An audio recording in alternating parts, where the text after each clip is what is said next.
Good evening and welcome to Live in a Greenhouse on YouTube.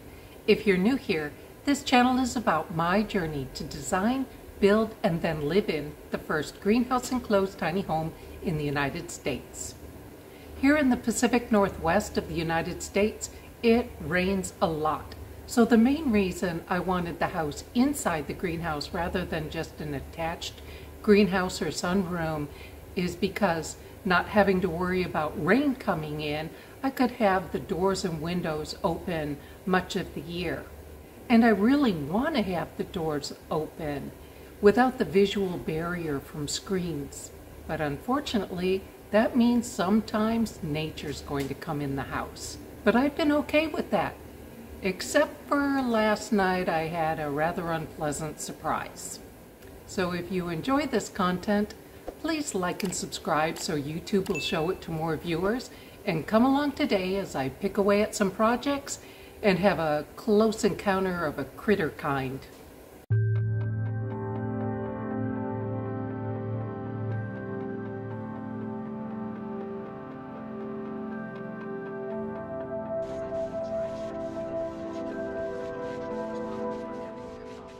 The screen door for the east door arrived a couple weeks early, and I put it up the same day.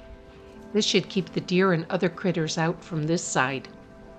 These are made to hang on a wooden or drywall frame. It took a little modification for a metal door frame, but it's working as intended. It's attached with Velcro, so it'll be easy to change out.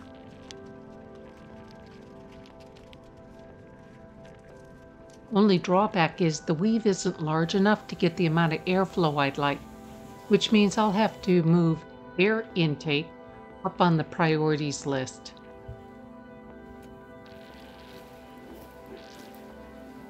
It's been a few weeks since I last applied fertilizer. This is meant for vegetables, but it smells so bad that I closed the house doors and windows until the next day.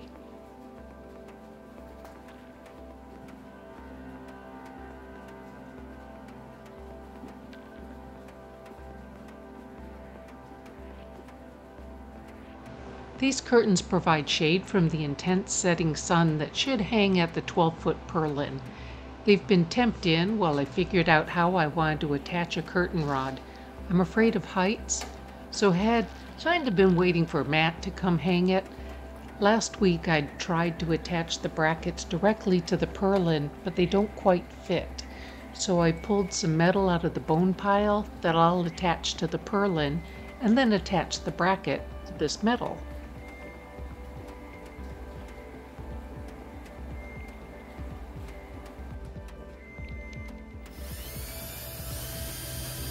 Thought I had enough screws of the right size left over from the greenhouse build, but not quite, so I set this project aside until I could go to town for more screws.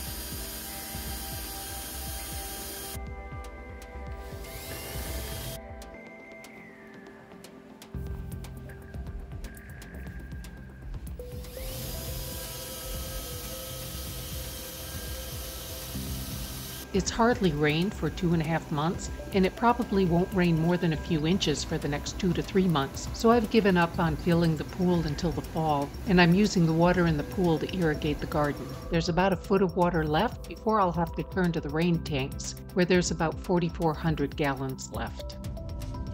Forecast calls for sun the next few days, so time to go after more dock and thistle with horticultural vinegar.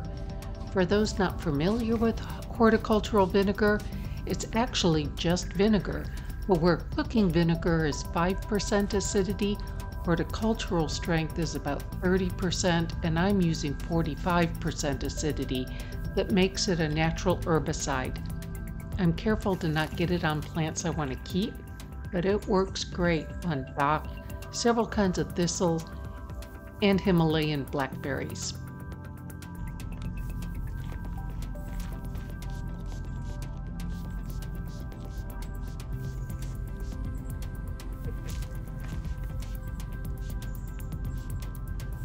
Quick tour of the food garden. Kinda surprised the watermelon isn't further along than it is. Not much happening with these cucumbers, but I'm getting a few peas.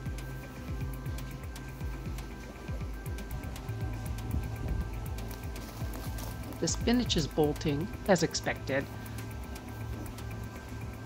I'll start clipping this lettuce soon. I'm harvesting some radish leaves, but it'll be a little longer for the radish. I'm harvesting purple beans and maybe cherry tomatoes soon. The peaches are turning color and smell like peaches, but still quite firm. But I don't like the look of these voids at the stem. The cargo net is working to keep the little garden munchers on the outside, but the new critter challenge are these small frogs. I didn't care so long as they stayed in the greenhouse, but they jump high and long distance and can hang on vertical surfaces. I've been leaving the bedroom door open to the greenhouse at night until one of these landed on me in bed last night. As much as I didn't want to have screen doors on the house, I think I may need to add one to the bedroom.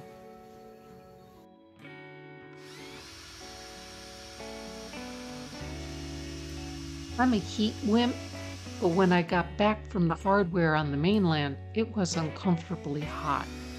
The outdoor weather station read 80, inside the house was 75, and the probe at the intake on the air-to-ground tubes read 92. So I assembled the curtain hangers in the house and only went into the greenhouse to hang them.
The metal structure was almost too hot to touch, so I only hung one set today and moved the temporary rod for the second curtain to the 12-foot purlin.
And there you have it.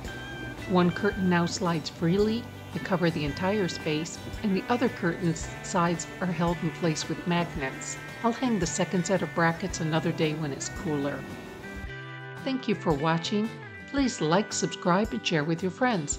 And come back next time when I take on some projects outside the greenhouse.